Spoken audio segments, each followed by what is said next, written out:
solo en tout cas point bu am maanaa la ñu daal di jàll ci actualité jox ma teemu université bi ñu dem ci daara ji kaw ji tàngoon na jépp ci fan yii nga xamante moom moo di xeex bu metti dox diggante way takk der ak étudiants yi muy situation bu doy waar. Issa ponk boobu bokk na ci liñ ci njëkk ki ñu ci njëkk waxtaan président Cheikh Mamadou Dieng en tant que koo xamante ni xam naa ne université mii noonu nga ko lool tey jii li xew nii vraiment nekk na loo xamante ni quand même plus jamais ça waroon nañ ci vraiment wut ay fàggandiku ba lu ni mel duñ ko dundaat bien vrai que régime fi jaar yëpp gis nañ ni situation bu lu mel posé wu na fi.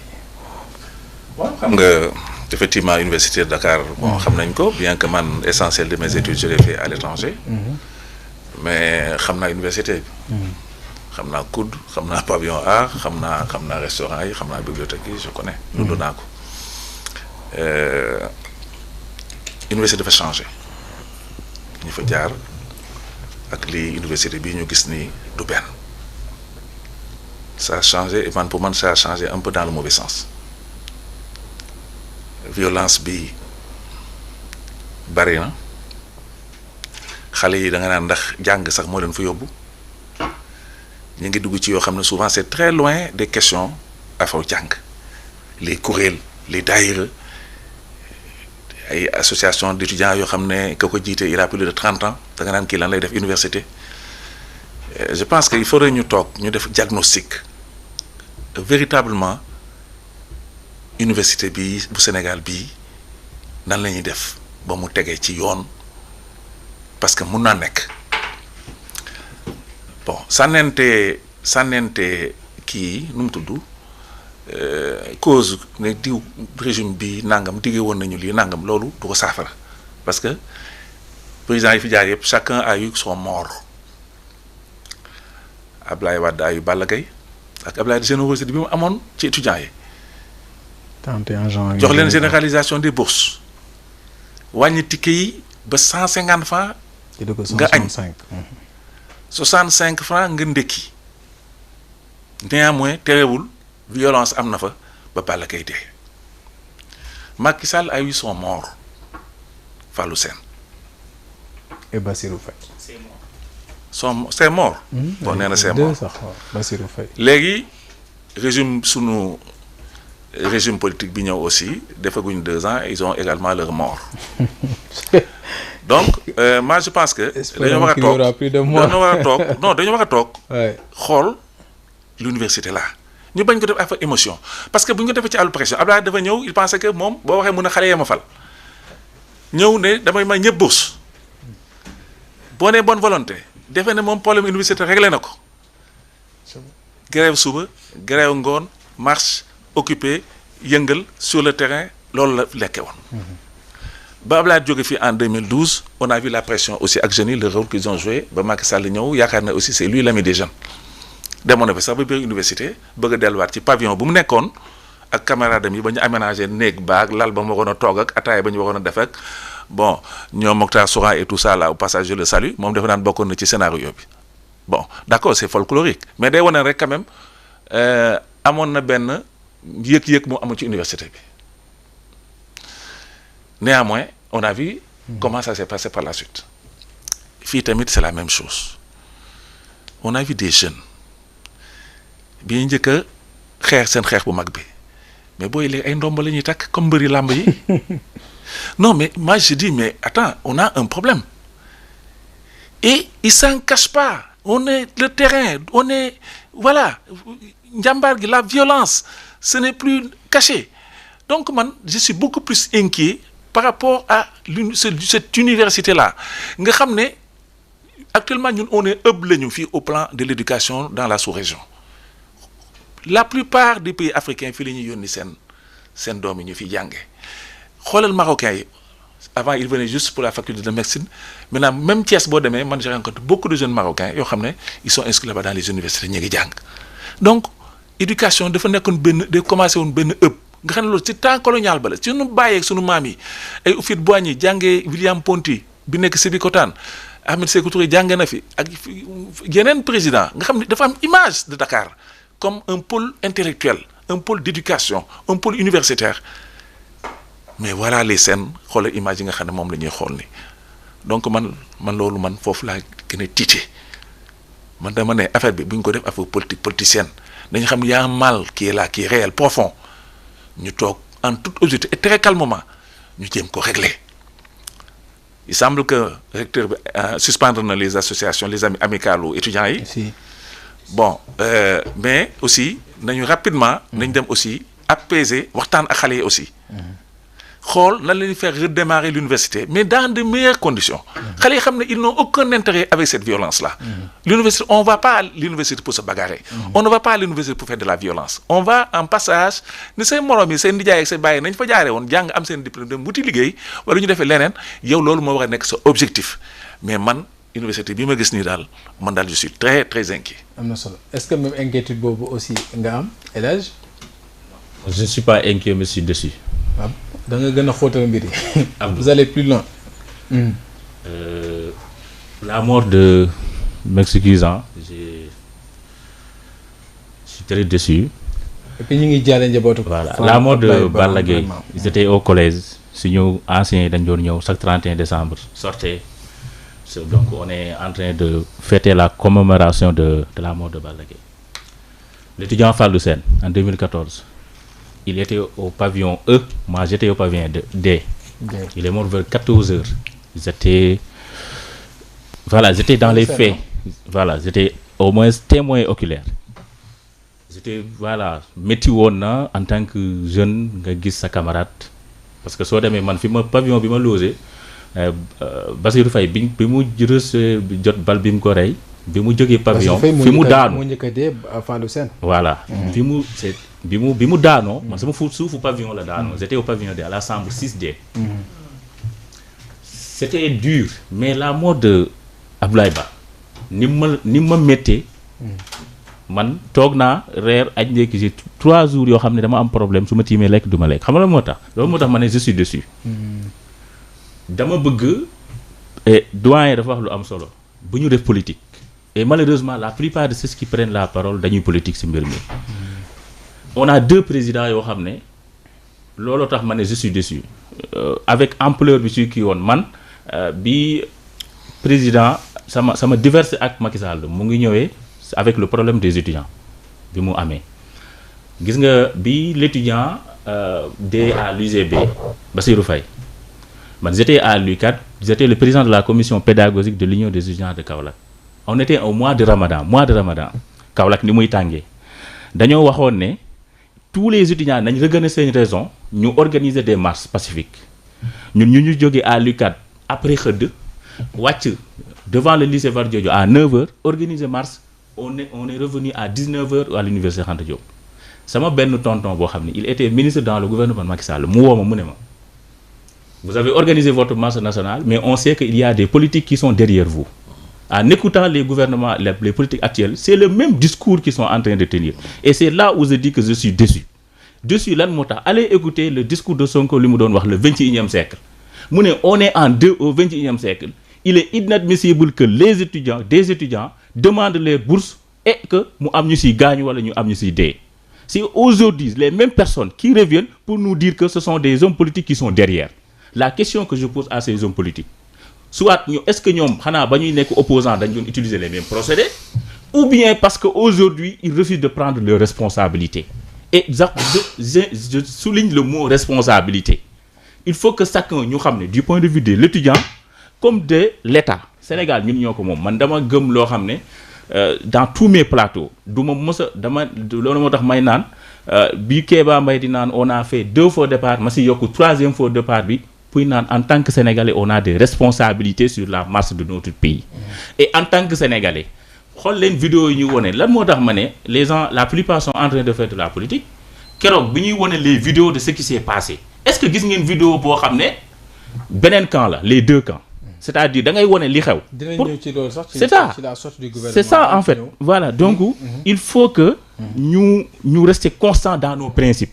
Man jour boobu noonu avant affaire bi di xew soo xoolee j'ai écrit 3 textes ma ne agissez avant que l'irréparable se produise xam nga moo tax les causes Balla Gaye bi mu dee c'est parce que il y a entrée des forces de l'ordre au campus képp étudiant heure bu deewul si biti amul benn étudiant bu dee grande porte tous les étudiants yi nga xam ne dee nañ à l'intérieur du campus lañ dee lan moo tax parce que am na force de l'ordre yu dugg et li dugg arsenal bi dugg keroog képp ku jàll le matin si corniche bi xam nga ne arsenal boobu fépp fu mu dugg pour dara bañ fay xaw ça sera difficile donc loolu moo tax ma ne étudiants yi bañu ñoo kii ñun on avait donné un mémorandum de 14 points au gouvernement de Macky Sall pour résoudre les problèmes universitaires mais loolu noonu lan moo tax xam ñu ngi naan non étudiants dañuy bañ réforme étudiants bañuy réforme donc foofu laay waxee ne il faut que ñu teg la politique politicienne de côté ñu ku nekk constant si li nga doon défendre démb au moins ñu teg ko si place bi mais suñ bëggee rek naan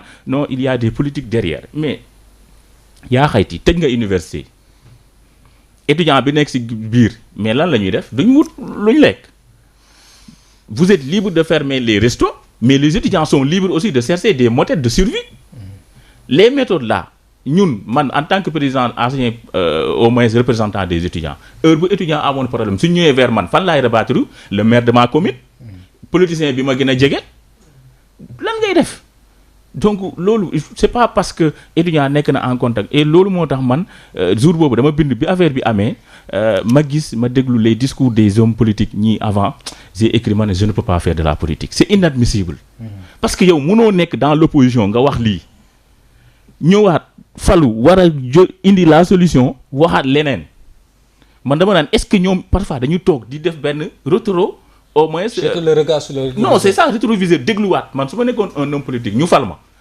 su ma faloo jour bi may falu jour boobu damay tëju ma ne leen faites-moi un résumé de tout ce que j'ai une fois dit parce que dina la permettre kenn du la vaar il y a des personnes yoo xam ne ñooy vaar seen bopp et c'est ça qui est loolu moo tax ma ne je suis très déçu waxuma ne man logé naa à l'université mais j'ai toujours dit que looloo tax bi et je le dis avec fierté le document qui est à l'origine de l'augmentation des bourses man maa ko bind lan moo tax et je salue de passage mon président d'alors monsieur Mamadou Faye moo nekkoon le président de l'union des étudiants de Kaolack je le disais toujours président il faut qu'on change de méthode de lutte su problème amee il faut qu'on amène des solutions. foofu nag laa bëggoon ñu dugg ça. et c'est ça est-ce que toujours rek li ñuy wax même chose rek même procédé bi lañ demee. parce que toj yàq xeex aussi. voilà il faut aussi ñu am yeneen méthode de lutte. foofu laay waxee en fait les méthodes de lutte mooy face à un problème il faut que ku nekk étudiant bi mu proposer des solutions et solution boobu mu bañ a wax ne non état bi da koy def coûte que coûte.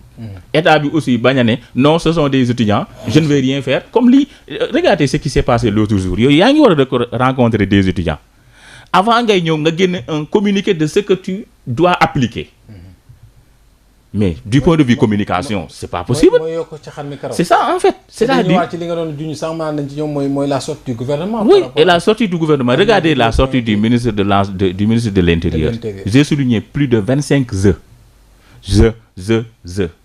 C'est-à-dire ça a été très c'est comme j'étais en train de lire un acteur du romantisme qui écrit. C'est-à-dire c'était pas la personne. Il y a trop de lyrisme quoi. Il y a trop de lyrisme, il y a trop de romantisme.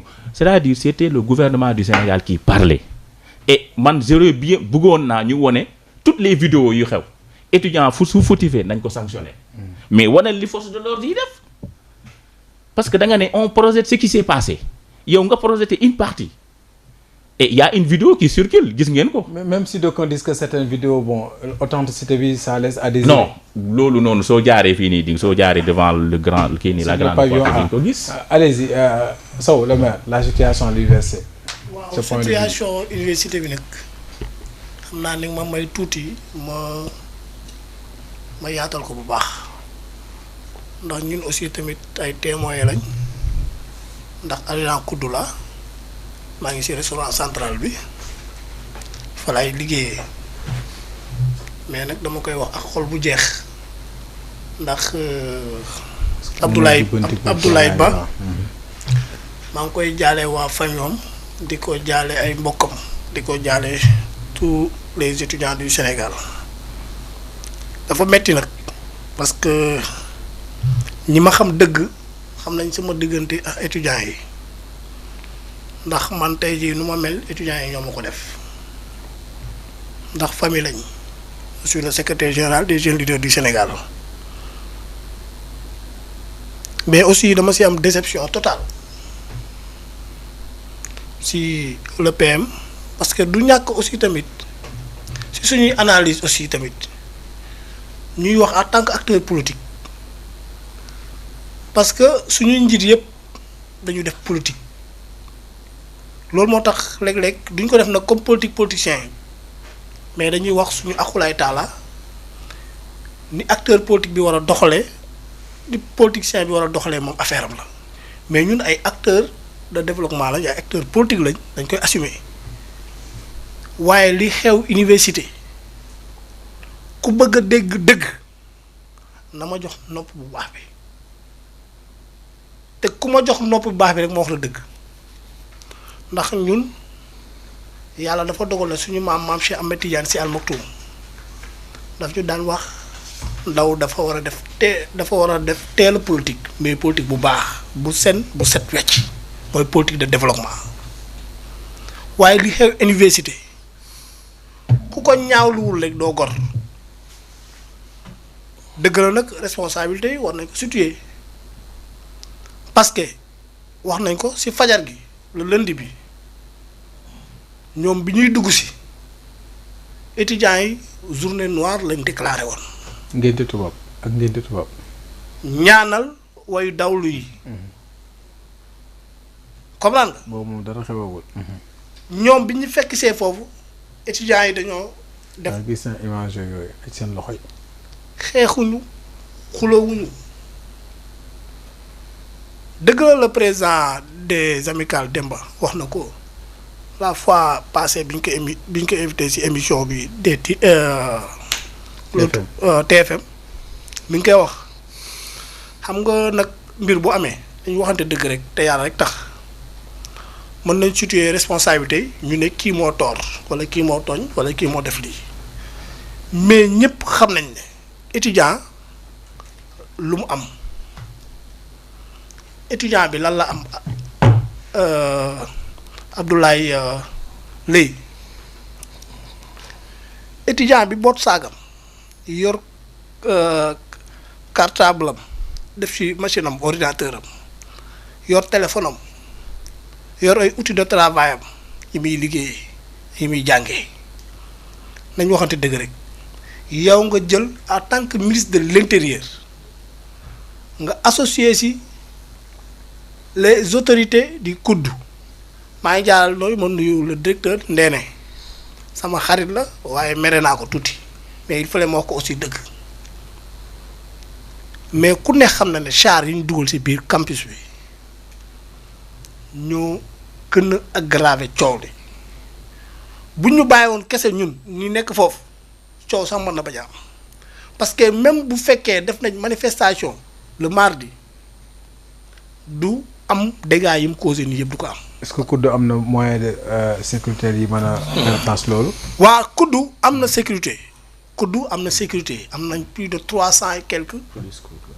plus de 300 et quelques mobiles yoo xam ne si ñëpp si université bi lañ nekk am nañ sécurité te lépp luñ bëgg a xam aussi nee ko xam parce que ñoom tamit yàlla dafa dogal le lieutenant Ndong bi nga xam ne si moom moo yor arrondissement bi point 1 ñoom dañuy travailler ak moom la sécurité du COUD dañuy travailler ak moom mais ñëpp xam nañ ne kii nga xamante ne si moom moo joxe ndigal bi pour char yi mën a dugg si biir kooku nag moo indi problème bi ndax ñoom bu ñu gisee char yi dugg si biir campus bi ñoom da ngay mel ne da nga leen di sous-estimer comme naa nga la wax te étudiant ñoom da la koy wax sax seen slogan ñoom duñu perdre combat bëgguñu loolu bu ne lay génneel char rek ñoom génneel char yi mais boo leen tegalee char rek day mel ne yow da nga leen woo si ko da nga woo naan ci guuxum soow. si guuxum soow da nga woo. mais foofu aussi tamit dafa woo naar ci guuxum soow. ci guuxum soow. foofu aussi tamit dañuy lancer appel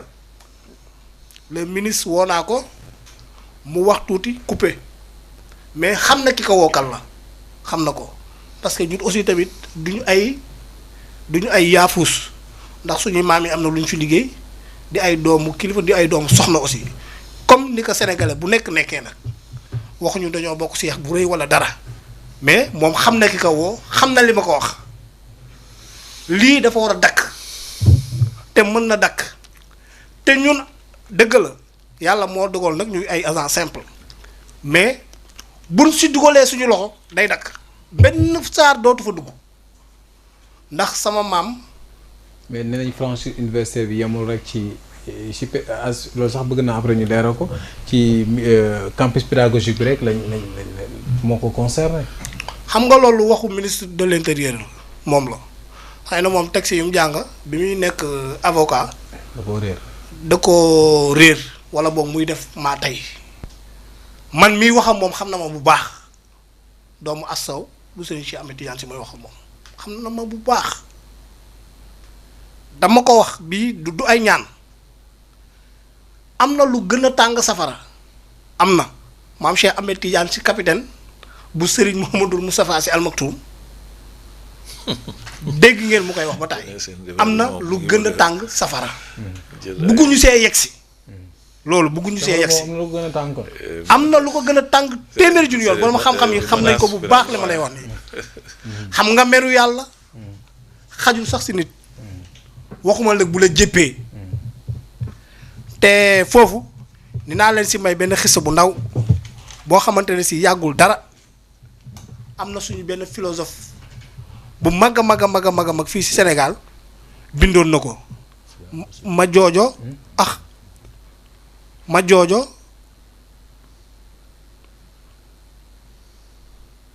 benn livre la ma joojo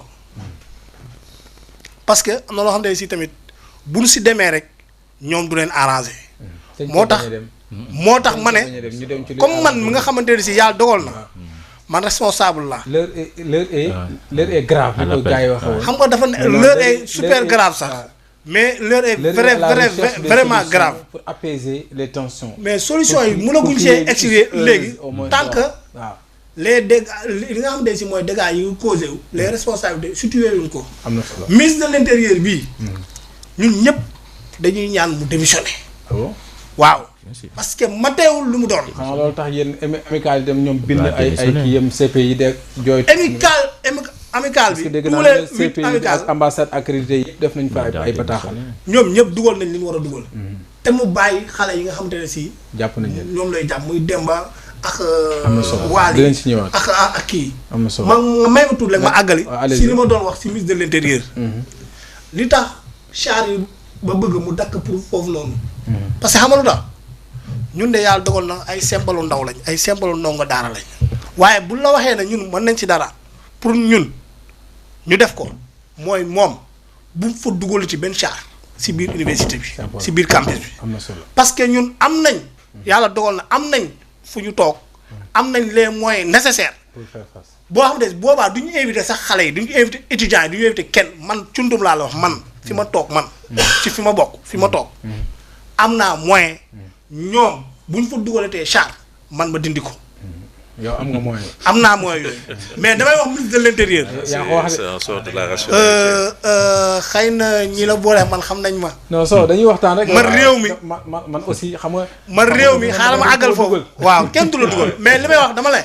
dama koy jël sama waaw man la engagé. waaw dama ne. man la engagé personnellement. dugaluma si kenn dama ne. ministre de l'intérieur Bamba Cissé. char yi da nga koy génne université. bu mu fa duggati. léegi gënutoon rafetal nga. sinon ñu ngi lay ñaan. du ma ko ñu ngi lay ñaan. amul dara lu ma koy ñaan parce que Sénégal da nga si am wàll ma am si wàll keneen am si wàll. am na solo moom dafa am wàll rek ñu cërale ko mu nekk ministre de l'intérieur. avant muy nekk ministre de avocat simple la woon. parce que dañu waxante de gis nga nag bakkan bu rot dafa metti surtout ci famille. bu nga xamante ne si nii la demee. nga gaaw daaneel. waaw pour ma daaneel foofu rek. damay ñaan ñi nga xamante ne si ñoom lañ jàpp. président amical yi Demba ñu libéré ko. am na solo. PCA ñu bàyyi ko ñaan fi ñu bàyyi leen bëggoon ñaan fii. déedéet kay lu xam nga tax du ma ko ñaan xam nga tax man waruma ko ñaan. bëggul ñaan faut pas parce que moom. waaw citoyen respecter ça simple la dëgg la autorité la. si réewu Sénégal. mais ñun aussi ay doomu soxna lañ. yaa ngi dégg lu ma te fii ba ilaa yawmi din moom autorité bi. du mën a yéeg si bopp doomu daara bi munul nekk. loolu si àdduna munul nekk. moo tax nag ma ne man du ma ko ñaan. li ma bëgg daal mooy. char yi ñu bañ koo dugalati si biir université Cheikh Anta Diop. am na solo te image yooyu noonu mu projeté. ñëpp xam nañ ne du image yoo xam ne si yu baax la. université mosoo gis benn étudiant buy defar ay grenade wala ay cocktail molotov. cocktail molotov dafa am boo xamante ne si fa la politique bu jógee. ñun ñëpp xam nañ ko dans l'histoire du politique Sénégal. fi cocktail moo tax man du ma si demaat. jërëjëf mais kon nag ñun. suñu responsabilité mooy. ñu woo xale yi ñoom. ñu dal benn. ça c'est important. ñu woo xale yi mooy. ñu regrouper waat ñëpp ñu ñëw. am na solo. ñu continuer seen année. pour ñu bañ a perte année bi. loolu daal bëgg naa daal. macha allah ñaan ko ki nga xamante ne si mooy le ministre enseignement supérieur. moom mi nga xam ne mooy Mor Ngom. na jàppale xale yi. comme ni ko DG di defee le DG Ndeye di defee. mais le recteur Daouda Ngom. mais le recteur aussi tamit mere nañ ko trop xale yi mere nañ ko. parce que tey jii moom bu associé Bamba Cissé. ba char yi dugg loolu daf ñu métti ñun. loolu daf ñu métti trop mais at yoon moo loolu daf ñu may may aussi mu mën leen mais ak lu ko mënti yoon may ñee ay xale lañ. bu dee menace am na yoruñu ay armes yoruñu ay dara nga.